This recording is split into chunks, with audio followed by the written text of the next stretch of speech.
Saya pernah memandikan seorang jenazah. Mudah-mudahan ini bukan bagian dari ghibah karena saya tidak menyebutkan nama dan tempat untuk kita ambil pelajaran daripadanya. Begitu dibuka sarungnya untuk dimandikan, bau yang keluar sangat busuk padahal baru saja meninggal dunia.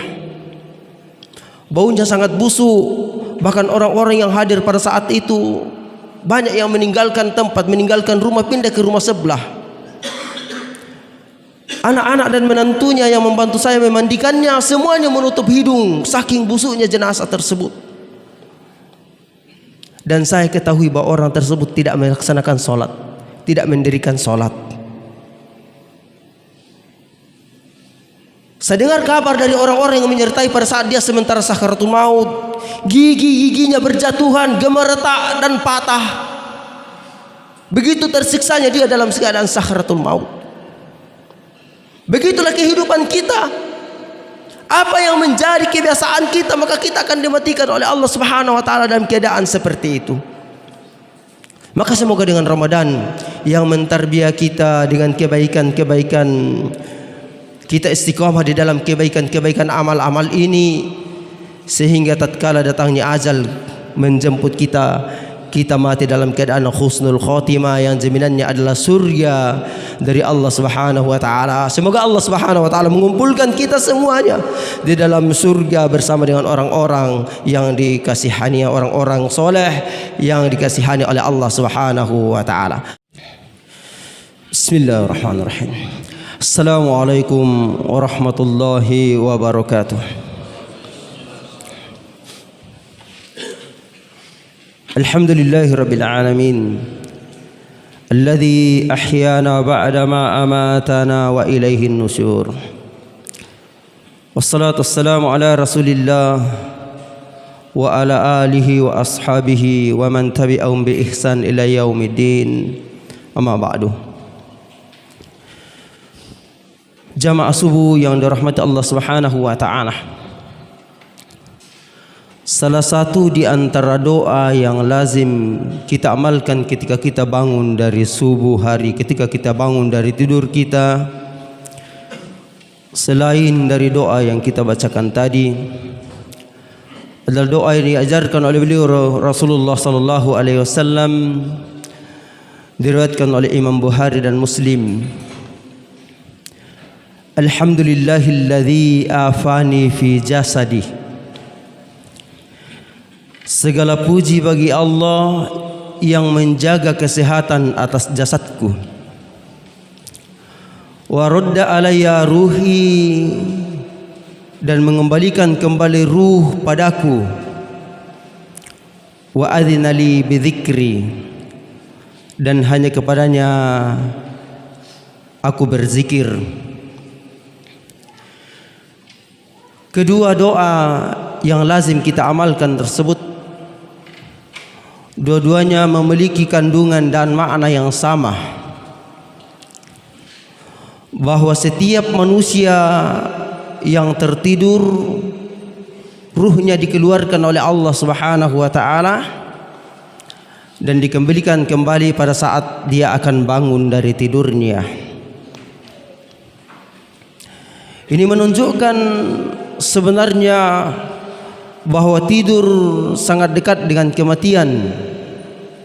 Itulah sebabnya tidur dikenal sebagai mati kecil. Dan ini adalah merupakan pelajaran bagi kita bahwa sesungguhnya kita sedang menuju pada tidur yang sesungguhnya, yang tidak lain adalah kematian. Jamaah subuh yang dirahmati Allah, sadar atau tidak sadar, suka atau tidak suka, sesungguhnya kita sedang berlari menuju pada kematian tersebut. Kita yang hadir di subuh hari ini, mungkin ada di antara kita yang ditakdirkan oleh Allah Subhanahu wa taala masih menjalani kehidupannya beberapa puluh tahun lagi. Mungkin ada beberapa tahun, beberapa bulan, beberapa minggu, beberapa hari, namun tidak menutup kemungkinan ada di antara kita yang tinggal sesaat lagi akan dipanggil kembali kepada Allah Subhanahu wa taala. Idza jaa ajaluhum la yastakhiruna sa'a wa la yastaqdimun. Ketika ajal seseorang itu datang, maka tidak ada yang dapat memajukannya ataupun memundurkannya walaupun hanya sesaat saja jamaah sekalian. Jamaah subuh yang berbahagia, Ibnu Qayyim Al-Jauziyah memberikan perumpamaan tentang perjalanan kehidupan manusia. Beliau mengatakan bahwa hidup manusia itu diibaratkan seperti perjalanan seseorang yang dikejar oleh harimau sehingga dia berlari dan memanjat ke atas sebuah pohon. Sementara di bawah pohon terdapat harimau yang senantiasa menunggu kejatuhannya. Ada lubang yang besar yang apabila dia jatuh dia pasti akan masuk ke dalam lubang tersebut. Terdapat dua binatang yang besar warna putih dan hitam senantiasa menggerogoti akar-akar pohon tersebut, yang suatu saat pohon tersebut pasti akan tumbang. Sementara dia menggantung pada sebuah ranting, dia mendapatkan madu. Lalu dihisapnya madu tersebut sehingga dia lupakan segala bahaya yang mengancam kehidupannya. Apa maknanya ini jamaah subuh yang dirahmati Allah? Ibnu Qayyim kembali menjelaskan bahwa yang dimaksudkan sebagai harimau yang ganas tidak lain adalah kematian yang senantiasa menunggu kapan ajal seseorang akan datang. Yang dimaksudkan sebagai lubang yang besar tidak lain adalah kuburan, yang kita semua ini pasti akan masuk ke dalam lubang tersebut, lubang kuburan. Yang dimaksudkan sebagai binatang putih dan hitam yang menggerogoti akar-akar pohon tersebut, yang suatu saat pohon tersebut pasti akan tumbang, tidak lain adalah pergantian siang dan malam, di mana kehidupan kita ini sesungguhnya hanya berputar-putar saja menyertai pergantian siang dan malam. Selesai kita bersama dengan siang hari ini, insyaallah kita akan bersama lagi dengan malam. Selesai bersama dengan malam, siang pun akan datang. Begitu seterusnya, perjalanan kehidupan manusia hanya berputar-putar saja menyertai pergantian siang dan malam, yang suatu saat kita pasti akan berpisah dengan pergantian siang dan malam tersebut jika ajal telah sampai kepada kita. Apa yang dimaksud sebagai madu yang melalaikan orang tersebut sehingga dia lupa akan bahaya? Itulah dunia dan berbagai macam kemewahannya jamaah sekalian.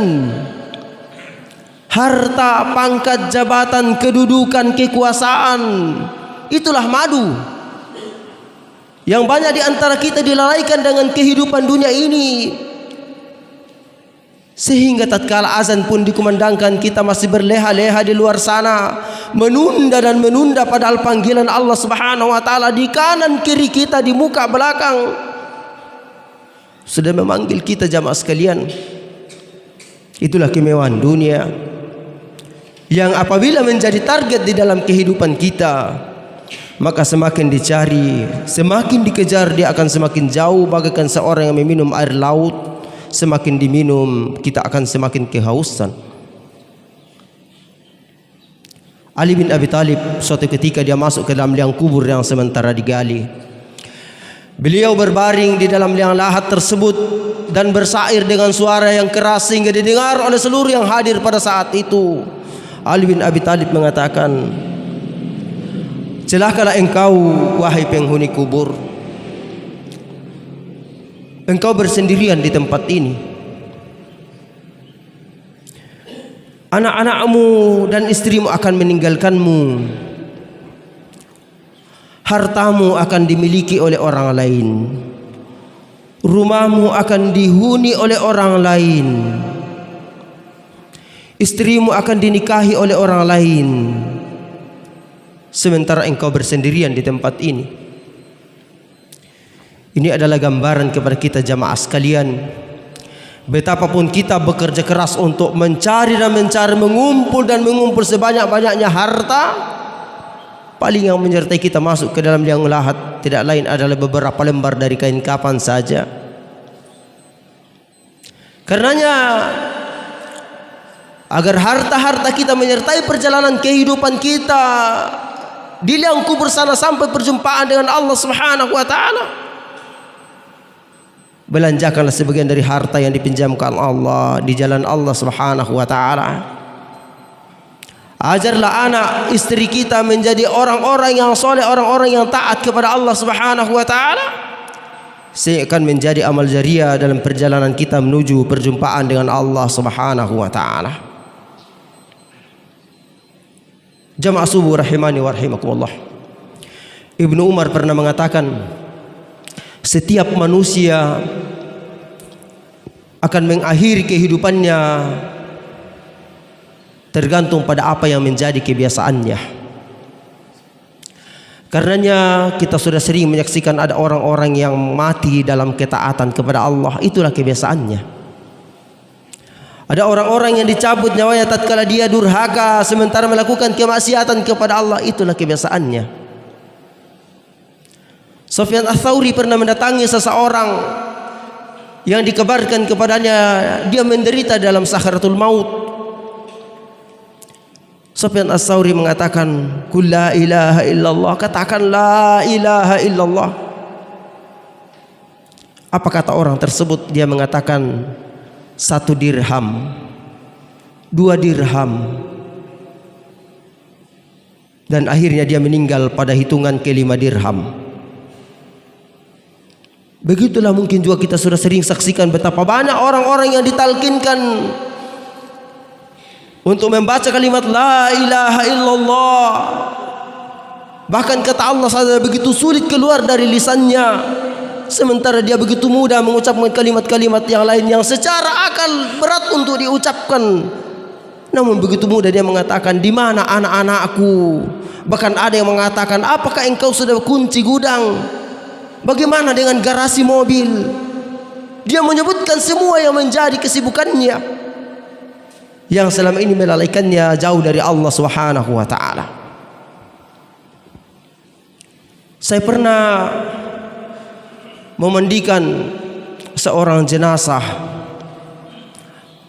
Mudah-mudahan ini bukan bagian dari ghibah karena saya tidak menyebutkan nama dan tempat untuk kita ambil pelajaran daripadanya.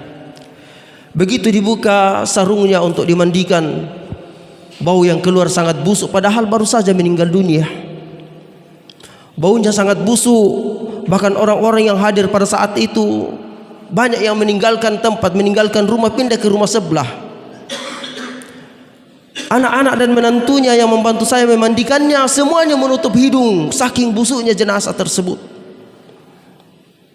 Dan saya ketahui bahwa orang tersebut tidak melaksanakan sholat, tidak mendirikan sholat. Saya dengar kabar dari orang-orang yang menyertai pada saat dia sementara sakaratul maut, gigi-giginya berjatuhan, gemeretak dan patah. Begitu tersiksanya dia dalam keadaan sakaratul maut. Begitulah kehidupan kita. Apa yang menjadi kebiasaan kita, maka kita akan dimatikan oleh Allah Subhanahu wa taala dalam keadaan seperti itu.